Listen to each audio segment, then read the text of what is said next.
Hi and welcome to MoCDA Talk Series. We are connecting with Zaiba Jabbar, award-winning director, commissioner, independent curator, moving image artist and founder of Hervisions. Zaiba is interested in the democratization and accessibility by how we experience art outside the white cube. A curatorial project, Hervisions, is an investigation into how people in the margins are using technology to create art outside of traditional formats, making space for themselves through the experience of expanded moving image. Enjoy this talk. And he's connecting now. Yay, we've managed. Hello. Hi, we're here finally. Nice to see you. Yay, we've made it. Yes. Thank you everyone for bearing with us. Yes, thank you. Sorry, you can never rely on tech, it seems. How are you? I'm okay. I think I'm trying to just stay calm in this crazy time in history that we're experiencing. Sort of very very extraordinary times. Like, what can I say? Yeah, how are you doing? Yeah, I'm okay. It's been now over 10 days in my flat. I barely went out to grab some food, but so far I'm trying to do the best I can to keep positive about things, although it's very difficult. But you know, it's very refreshing to have these chats every day and meet new people via an online chat and having everyone joining and sort of coming into the conversation. So it's something that, you know, I do look forward to during my day. So thank you for joining. Thanks for inviting me. Yeah. I just wanted to know more about your project and your background as an artist, because I've been following you and I've seen your projects also at Kadaf in Miami and in other exhibitions in London and abroad. And I know that your background is in video directing and you're also a curator. But if you wanted to also share with everyone what your background is and how you got started with Hervisions. Right, okay. I guess I'll just give you a bit of a short summary of my practice. And I'm really in a very reflective time right now as well, as I'm sure everyone is. Like, I don't have a typical curator background. I actually studied graphic design.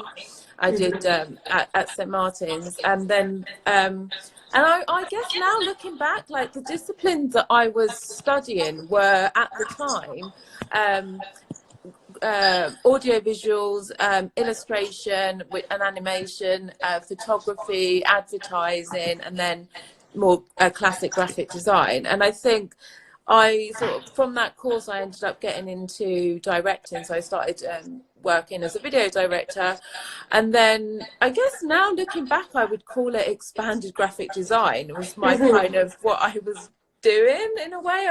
I was trying to, like, I guess, kind of reformat what I'd learned or what I'd experienced when I was studying, and then also being responsive to the times as well, because there was this shift from sort of film to digital, and being able to have access to like, there was this whole kind of like community, that self-shooting community that arose out of digital SLR cameras becoming accessible for people. So then I was one of those people that actually managed to save up and get a camera, and it really helped me to frame the world around me through myself through my own lens, and then that led me to getting into directing and working with bigger sort of groups and community, different teams of people on a more commercial level. And I feel like this kind of commercial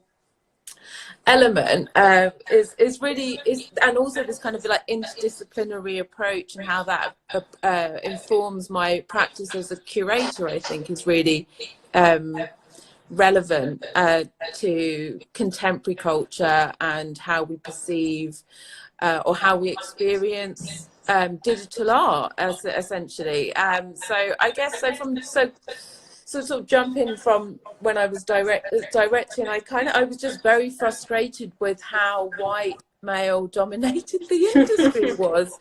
And I think as a woman of color, I really ended up just being I was in solitude, actually. I was kind of fascinated by all of the work that I was experiencing on my smartphone, and that was through the microclimates of social media and the art, the visual fodder that I was artists I was discovering in this very strange kind of Instagram famous kind of world, which was so detached from the real world. I was really perplexed by it, and then I guess so I wanted to kind of try, and also why was it a lot of the people that I was following were actually women or people on the margins or people from underrepresented groups. This kind of accessibility and democratization almost of because self-publishing was there's this element to it that I found also quite fascinating, and so I decided to try and transfer that, what I was experiencing, into more of a sort of live IRL setting. And then I sort of launched this project, which is my curatorial project, Hervisions. And so Hervisions, I guess my manifesto is more about it supports and promotes non-binary and female identifying artists working in new media, but specifically the intersection of art, technology and culture. And I guess it's also about trying to understand, Hervisions now has been going for four years in different formats, which these formats are evolving responses to my environment and our society. So I don't really know where it's going to go in the next especially now. I mean, I feel like I've been obsessed with sort of digital culture, and I guess the sort of the language of the internet, and that really informed a lot of my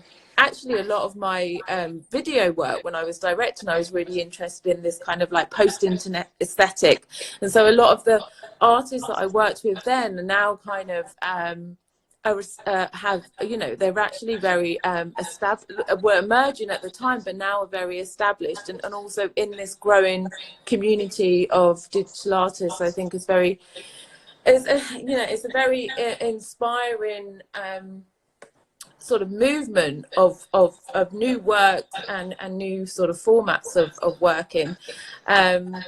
But I'm really also just wanting to, Hervisions, I guess, really is about an investigation into how people are using technology. How are they? And how are they sort of making space for themselves outside of these traditional formats of moving image or traditional kind of industries, I guess. And it's really maneuvering around that. I guess that's what I've always been fascinated with, is kind of trying to I guess always kind of trying to make the best of what I had, in a way, or what I had access to.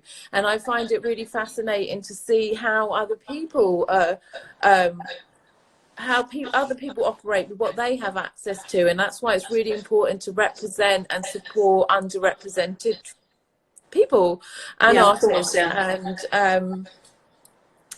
and the people on the margins, like myself. I feel that this also a very personal narrative there. So that's kind of, I guess, a little bit of a background on what I do. And thank you for the introduction. That was really good to learn more about yourself, where you came from and the reasons that brought you to start Hervisions.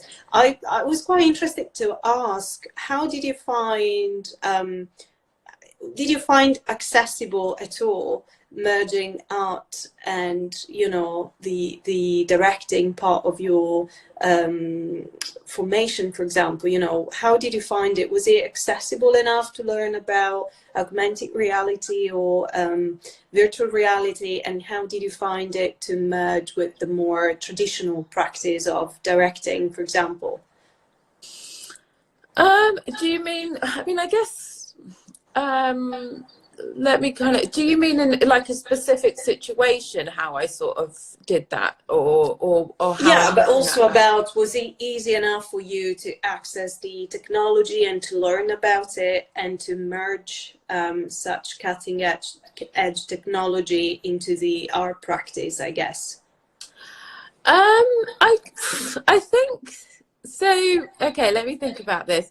Now, so a lot of the stuff that I've been doing for Hervisions, my more curatorial practice, is about understanding what's happening or responding to the landscape, or the contemporary digital art landscape. And so with the augmented reality face filters exhibition that I did, for example, which was at the Tate Modern, which was about part of the Tate Exchange, and it was at the Lives of Net Art program that they did. That was really just in response to the fact that, not that augmented reality was a new thing, but it was the fact that it was all of a sudden accessible to people because Facebook had created a program in response to Snapchat's Lens Studio, which these are tools that people can use to create augmented reality that is accessible on their phone.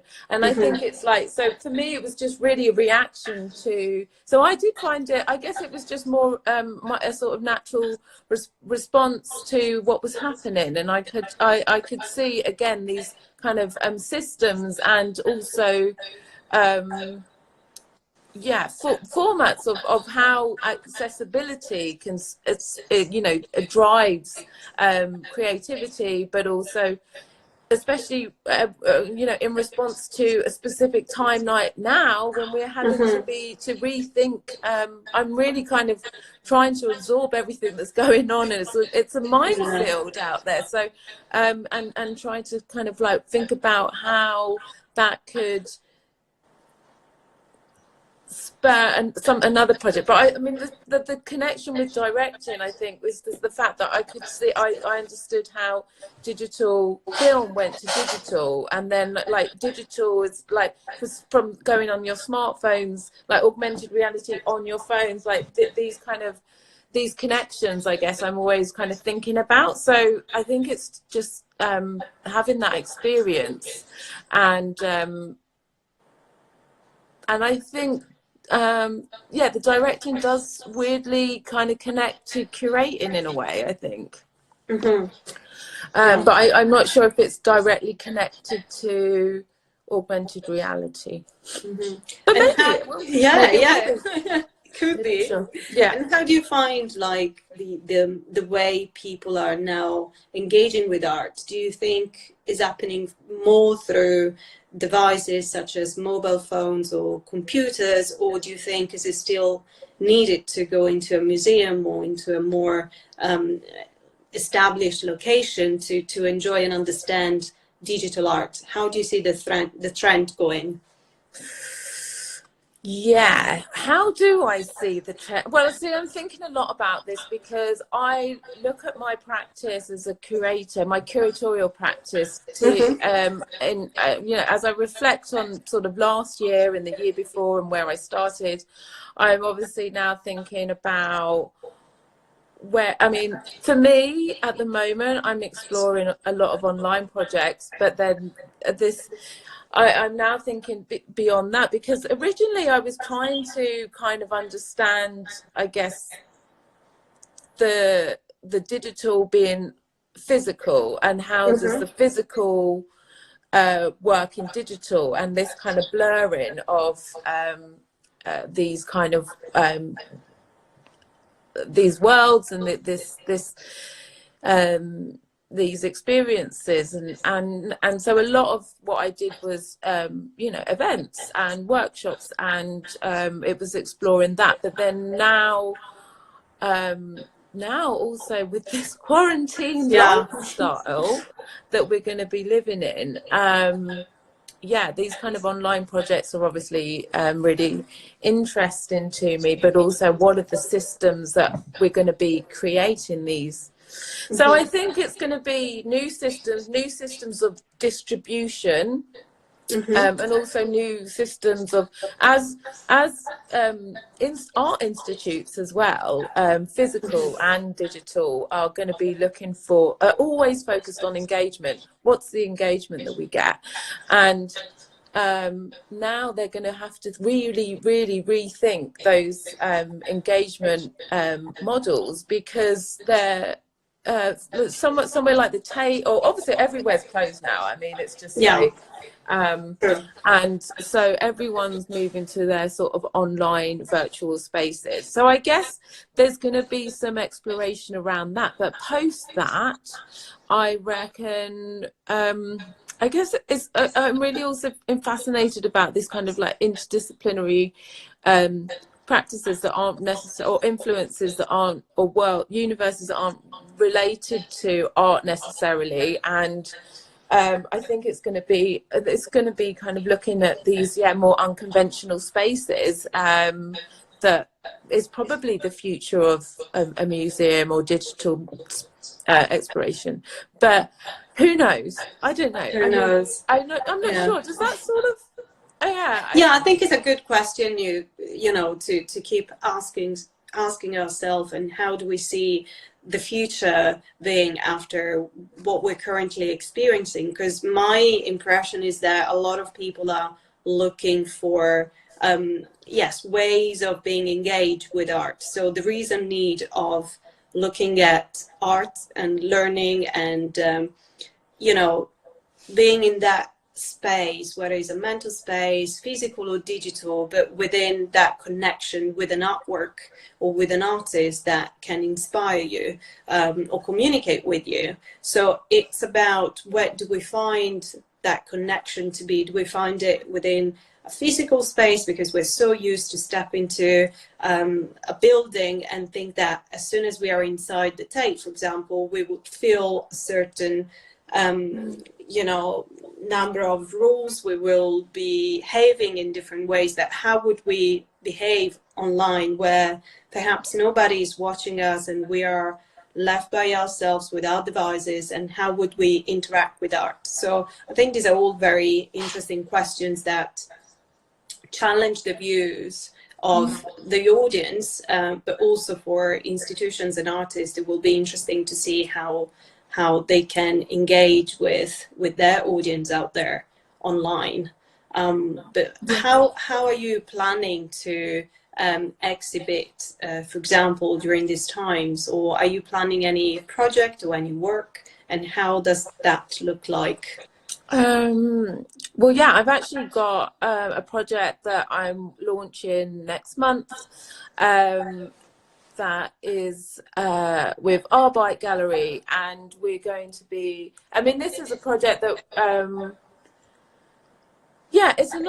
it's funny because, you know, so I was working on this online project already, and then now we're sort of in a time where we're sort of doing online things more and more, and it's kind of becoming more and more relevant to the narrative of this project. Which is all about the art of no likes, and we're kind of looking at the systems of, or the economy of likes that we produce, or I guess we produce and we feed, and what is the output of these indexes that we're creating within the system of, for example, Instagram.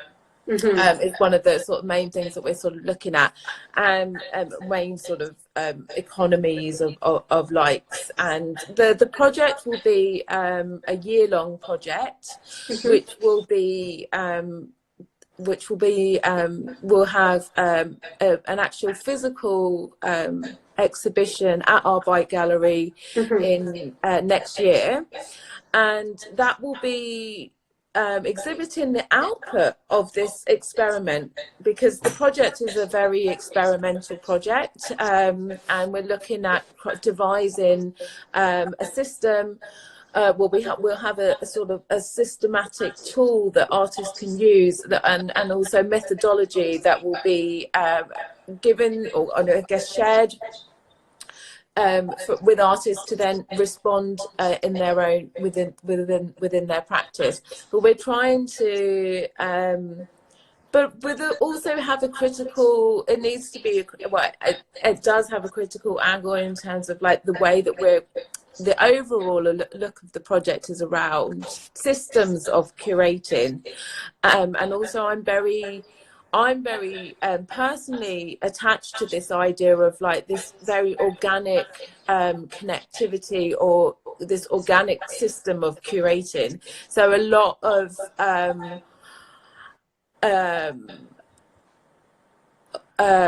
what I'm sorry, someone's just asking me a little sum up about so I'm currently talking about a project that I'll be launching next month called The Art of No Likes, and it's with a gallery here in London called Arbite, and it's a new commissioned work. It's an amazing group of collaborators, which we'll share at a later date, but we are looking at the economy of likes, firstly in Instagram, and basing an index around this initial these systems, and looking at the systems of curating. And as I was just saying, that my personal story or narrative or connected to the way that I think there's a very human organic element to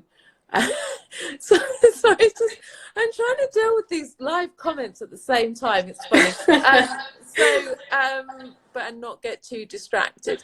So we're looking at this year, it's a year-long project, and we'll have different iterations throughout the year, but the last iteration will be a physical output of our results of of this experiment, which is essentially yes, it is also about the attention economy as well. I think I just demonstrated that with the fact that I got distracted with these comments while explaining the project. So I think, yeah, so that's something I'm working on, and I'm also looking at how also in this time of how I can bring in other collaborators in, as well. So something I'm thinking, especially now when people are really struggling, I'm really trying to think about how can I widen this net of this system, and also try to help some people along the way. So that's something I'm really excited on, and will be look out for that sort of next month. But I'm kind of just, it's something that's keeping me a little bit grounded in all this chaos, to be honest. Yeah, I totally understand. I was going to ask you something around the economy, because you just mentioned, I was interested to understand how you see for digital artists an economy, that can grow in an healthy way, in an organic way, in terms of how can artists creating digital art get seen, and perhaps get seen within galleries, museums, or how can they use their Instagram account as a as a gallery space? If you've got any tips to share, or what is your experience in doing that, and what's the economy around it? How do you think some artists could, avoid the most traditional art market rules and find their own ways to make sure that art practice, it is sustainable? Oh God, I wish I had the answer. But if anyone watching this wants to ask questions as well, please do so. I think someone was saying about the attention as wealth, and the sharing and donation of it, which exactly, which is what I'm hoping to discover with the art of no likes, because it's exactly looking at that, what actually defines these standardizations of popularity, and the popularity and wealth that sits around that popularity. I mean, I think, I'm really, this whole kind of self-publishing on social media platforms is some sort of democratization, is giving some accessibility, but it's also feeding another techno-capitalist system. So I mean, is this something I was I know, like, with sort of a lot of, like, with what Andy Warhol believed in terms of, I think he said something like, everybody can have a Coke, everybody can have a Coca-Cola, and this kind of idea that he was really obsessed with, that sort of this, I guess what the consumerist capitalist culture that feeds, again, this kind of, like, making you feel like you're part of something as well. So it's like being able to, it kind of fuels this idea of, like,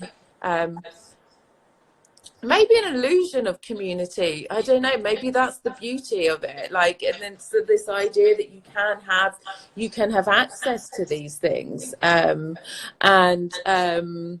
No, so we don't have a web page for the project at the moment. It's going to be launching next month. So look back on our buy on screen, and also Hervisions as well. But we're also looking on how do we, because we're wanting to, it's going to be interactive, so there will be elements that would like to, open this platform for discussion. And also I'm really, open for further collaborations in terms of how artists will use this methodology of the art of no likes it's also about repurposing this as well. So I think it's like repurposing the attention, wealth attention, and this economies of likes and these systems, and creating other systems that can kind of live outside of these systems. And so it's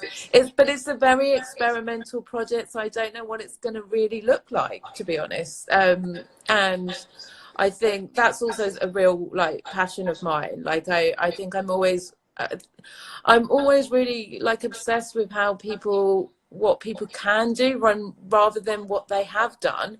And that's why, like, a time like this as well, it's just like, what is going to happen? We just don't know. But I think going back for the tips for people to try and sustain some sort of I guess sanity as well. Yes, that's definitely needed. I think it's really needed because I'm a maker, so I understand, like, the desire and the need to make, and especially in times like this, where it's really, sort of how you think about things, how you want to, like, produce something is actually all you have sometimes. And I know, like, so I'm just trying to stay positive, but I think people should be I think people can self-publish them and think of ways to use the tools that they have, or the what they have access to. And a lot of it is going to be social media right now, and thinking creatively around those formats that are there, that are available, and sharing as well, but also looking at maybe other places, because I think looking at sort of the darker sides of the web might be there might be some inspiration there. I mean, I am a bit of a rebel. I'm a bit of a format rebel in terms of, yeah, I don't really like adhering to to things. So I would. So yeah, I'm. It's a difficult. I really wish I had the answer. Mm-hmm. But I think it's more about try things out and keep exploring. Yeah, that's definitely something that we should all do, you know, keep looking out for ways of exhibiting art, especially nowadays that we're all confined within our apartments, houses, and exploring that, you know, exploring the medium, the online, and challenge it as well. We've got a few questions and Yeah, do you comments want to read coming them through. out? Yeah. It is interesting to explore the attention as well, to invest in others more than for one own good. And it is happening with influencers supporting donations campaigns here in Italy. And that's Domenico from Italy, who was also here on a live a few days back. And then we've got experimental energy equals BDE vibes. Yes, I think, you know, my understanding is that there's been a few comments actually going around these days on, you know, what would people or should people do on supporting artists. So I've seen several messages going around where artists are mentioning, commenting, or resharing art and tagging other people, and that's definitely something that can bring more awareness towards, you know, this category of people, creatives, that during these times are quite restricted by the fact that, you know, we're limited because we cannot go out. So how do we still keep in touch and keep the momentum going and keep the art sustainable? So I think these questions are very relevant, especially nowadays. But I personally don't have an answer. What I would like to do is try and give the space and the opportunity to artists to still be in contact with each other. But I think it will be a challenge for everyone, and for museums as well, galleries and everyone, on how we exhibit, how do we engage with people, how do we make artists collaborating with each other, how do we work on, you know, artist residencies. So I was curious to know if you've thought about with Hervisions how to bring artists within your project, or how would you think about engaging with artists more online through an online collaborations? And then we've got a few questions as well coming through. Well, I mean, there's already, I guess, institutes and collaborators that I've already had past relationships with that are now probably and already are in contact about potential more online projects. So these are conversations that I'm having now, and I will be obviously trying to see how to help the people that are around me, and how to, so this is definitely, because as I said, this kind of distribution of or new engagement that people, like, I think people, galleries and digital spaces online and will be thinking of now. And like, I think this is a good time for people to reach out to their own to contacts, but also I'm also thinking about how how I can help doing this as well. So that's, I think, go to the people that have, obviously you've had some sort of relationship with already, and explore those extending projects that you've already worked on in response to what's happening now. I think is really relevant to keep, you know, to make it timely as artists as well, because this is, you know, it's obviously it's going to be a very difficult time for everyone, myself included, and yeah, so I would say I think try to make the connections or reconnect with people that you know you've had working relationships with. And then also, I guess, yeah, just I think, yeah, just keep exploring. I don't, yeah, it's a tough one. It's a tough one. We have a comment and a question. So this time feels so exciting and fresh, but also time limited in a way, thinking about how we can keep this vibe alive post COVID-19. And the question is, do you think this net art revival is shallow? Do you think we'll lose momentum when the quarantine will be over? Interesting. Yeah.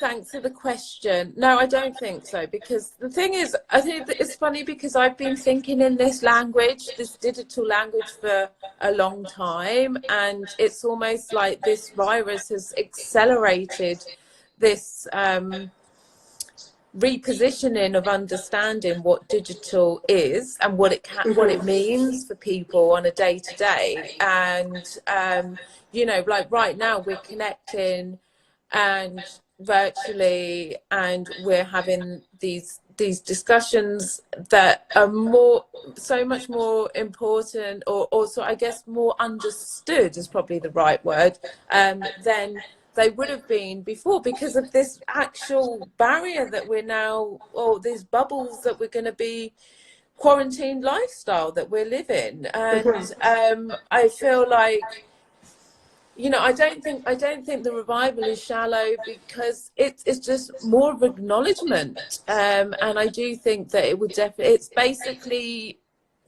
what this is doing is actually giving real sort of I guess acknowledgement and power to what the art disciplines that I love, which is, you know, digital and net art and everything around these processes of and intersections of art, technology and culture. Like, this is what I'm fascinated by, and I know it's, you know, so I feel like it's making people understand it more, to be honest. And I don't think whereas before, I mean, I know this sounds really funny, but I remember like the first Hervisions event that I did, and people were just like, who is this brown girl talking about gifts? And like, it's just, I mean, this happens. Like, this actually, you know, I think people were just like, what's going on? It's like, you know, and I was just like, but this is like the future of art and how we're kind of experiencing art, and also this whole idea of attention, you know, the attention economy, the art of no likes, you know, what are these, you know, what does this sort of where is this taking us? But I think it's this recognition for the artists that have already been, and the curators and their networks, and that have already been working in this. So I hope that answered your question, Wade. I think personally what I've been, you know, thinking these days is that I've been in many panels and conversations with artists and people, you know, that are within the art world, but also people that are not, that, you know, there was always a struggle. And I think there've been questions going around for years now that technologies have been in communication with art, that kept coming back in conversations, whether now that we are isolated in a way, we all have to be online to keep communicating with each other. And so I think after this period of time of isolation, I think it will be so much easier to appreciate digital art and to understand that this is a form of art and not question it anymore. So it will be clearer, I hope, for everyone that what artists are creating within the digital space, it is actually to be considered art, and therefore will have an increased value, and we will, in a way, become easier for artists, I hope, to be rewarded for what they do. And so that also artists are, you know, trustworthy for the creation they do around digital works. Yeah, there's not enough value on on digital art, and I know that No, there from isn't, which is what we're there's trying, I guess, to bring, with the curatorial, because it's also yeah. been a problem that for many years digital art has been around, but it's not really being curated in a way. There was a lot of noise, but that's why I suppose the art world never really acknowledged it as art. It's only like in recent times that we've seen digital art within museums, because if you think about it, from the late 60s we've been having artists experimenting with technologies, with the first computers, and you had the first visual representations that are now in museums, and like we know, the V&A's got one of the largest collection of those works, but it is only now that we're looking at it, and I think we are fully appreciating the research behind it. Whether I think years ago those artists might have felt very lonely, which I think is something that we're trying to support each other here by keeping connected and keep talking about this subject.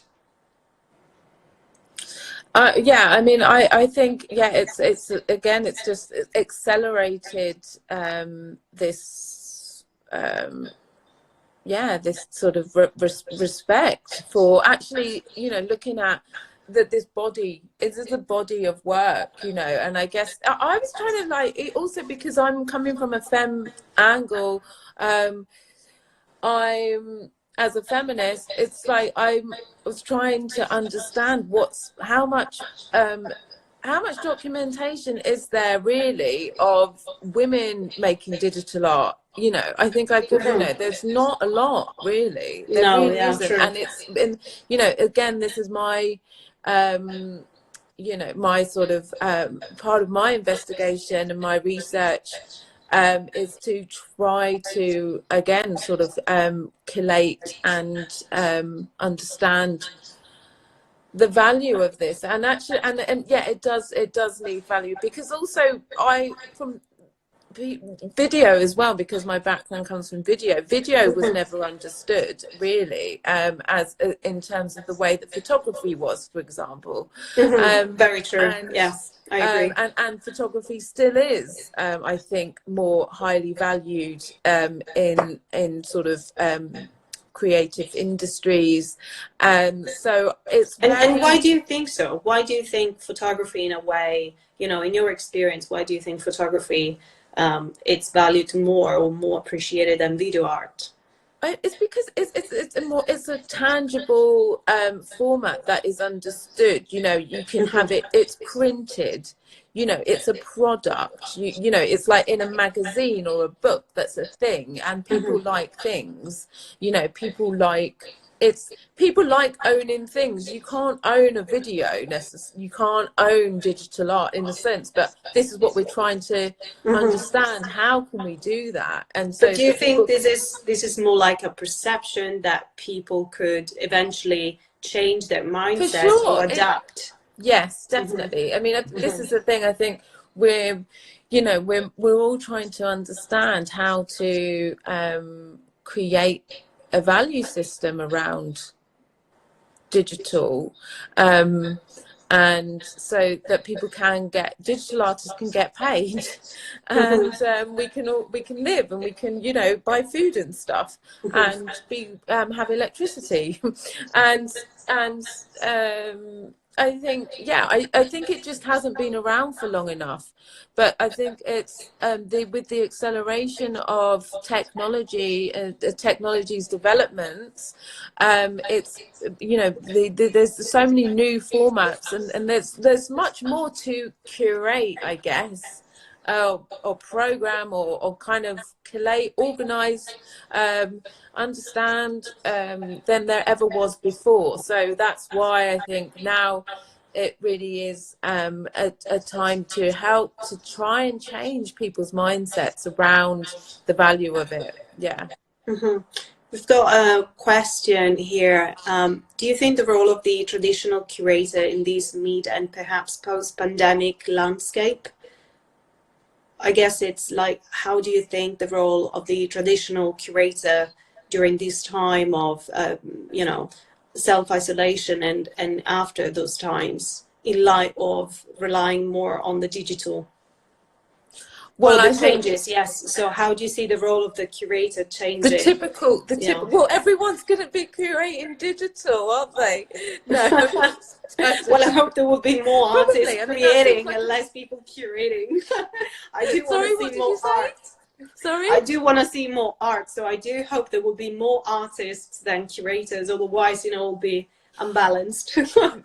Yeah, exactly. And I think, I mean, I would just hope, I think there's going to be some, there's going to be a reaction for, I think, traditional, I mean, what is a traditional curator as well, but I mean, but if it's someone that's working in physical spaces or physical galleries, if that's what you mean by traditional, then I would say that it's going to be, of course, they're going to want to still do their job, or their, what they love doing. So they're going to be looking at ways to adapt and adopt what they do into new spaces. And I think, I mean, that's a very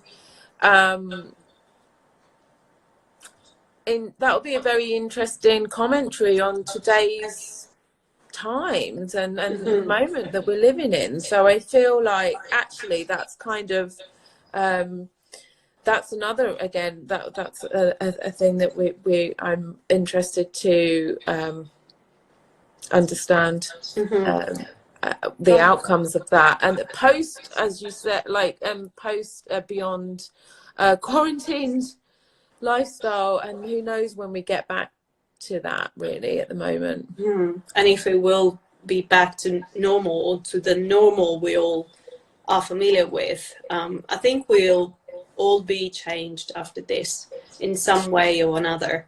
Well, I think, yeah.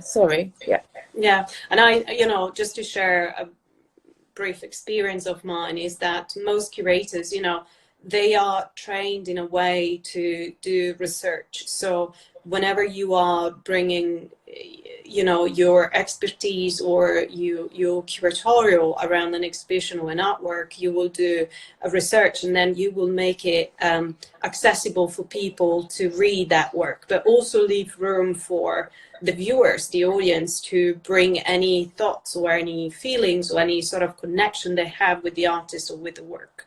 So this is kind of the way normally curators would approach a curatorial project. From my experience, what I think is that they will need to, as you said, adapt and also find new ways of understanding and curating digital, because it's something that there is little historical background, because we are kind of living in the history of the digital. So we are building those stories, we are creating them as we live them. So it will be more like documenting, I suppose, what is currently happening and making it accessible for people that may be a bit older and also familiar with technologies, or also for students that want to learn more. Like yesterday we had a chat with Arda, who's an artist from Turkey, and he was saying that what he finds really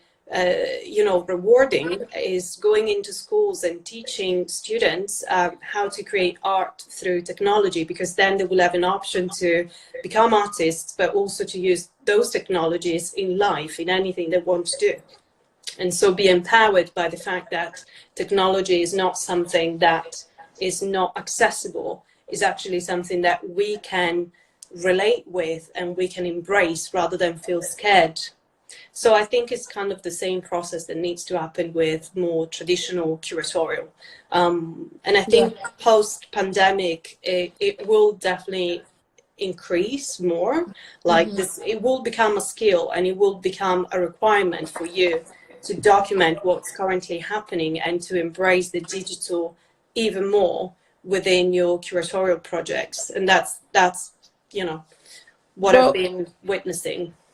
Yeah, I mean, definitely. I mean, I'm also, thinking about sort of the new language that we're going to be talking in. Like code is code is the new language, and like we need to be thinking about, I think, I mean, I guess, like, what are the future professions and what are the future around that kind of that new language, and you know, there's obviously things that I'm touching on a little bit with this art of no likes, but then also I'm looking at where that's taking us next year and then maybe beyond. So I feel, yeah, it is about adapting, but also understanding that sort of transfer of relation. I think. And will the project be informed of these present times, you know, about what we're living nowadays? Will your project, you know, be informed of these experiences we're all living? Yes, definitely. I mean, we're really, we didn't obviously, when we started the project, didn't know this is going to happen. So now we're kind of looking at, I mean, it will undoubtedly, because it's connecting the narratives of the people making, the collaborators, and their I guess processes of making into the narrative of the project and the story. So it will no doubt impact on the project, and yeah, and sort of timestamp this moment as well, digitally, I guess. Yeah. We have a comment, and then I guess we're gonna wrap up, which is I think it's really interesting time for prototyping and testing, especially in XR. And yes, I totally agree on that. What do you think? Oh no, yeah, no doubt. I mean, it is, of course, it's very interesting, because now people, I mean, you have to think, like, Isaac Newton discovered gravity in during the plague. So let's think about what we can come up with right now. Yeah, I'm super excited about discovering the internet and finding ways of, you know, experimenting. So I'm so much looking forward for artists to bring their creativity and create something that is more experimental and daring and bold and exciting for the audience. Yeah, and about also just you know, I mean, internationally, on a more of a serious note, like, there are, I mean, I know that there are lots of wealth distribution. An artist to follow is Sibeli, avatar performer, and I would who's say, gonna be also on these lives. We're planning to have a chat tomorrow. So, awesome! Yes, or in the next few days. So watch this space. they're very proactive within the community, and has been a real beacon of hope in terms of community. And I think also this idea of there is a cult of I, which is, I think this is something that I was speaking to Rachel Faulkner about, who I'm working with on this, the Art of No Lights project, and how she described that as the cult of I. And I think this, you know, which is, you know, again, it's fueled by this system that we're working in within Instagram and social media. And I think, like, we're trying to understand, like, how can you recalibrate that to be more of a shared narrative, and I think that shared narrative is going to be a very interesting time over the next year.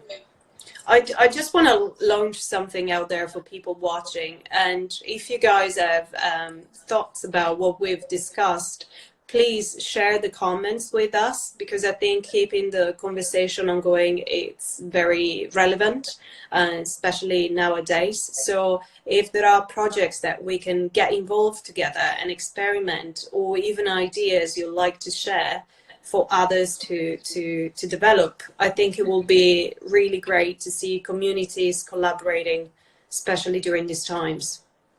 Yeah, I mean, there's also one project that this artist, Danielle Braithwaite Shirley, and their Instagram handle is Lady Dang Fua.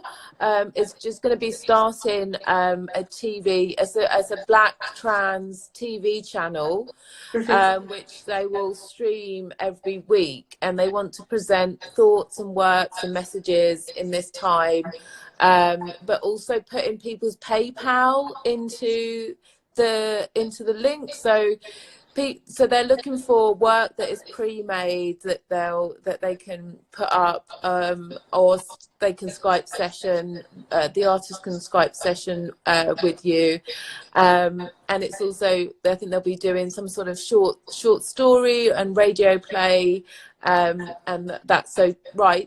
Text is also welcome for this submission for this project. So. Can you type it in the comment here so that people can go and find out more about it? Yeah, so I would say it's go to Lady. Sorry, I know I didn't have this prepared, but I was just Lady Dang. So yeah, so that's an interesting project. I know that there's this also this weekend. There's a whole thing on Twitch.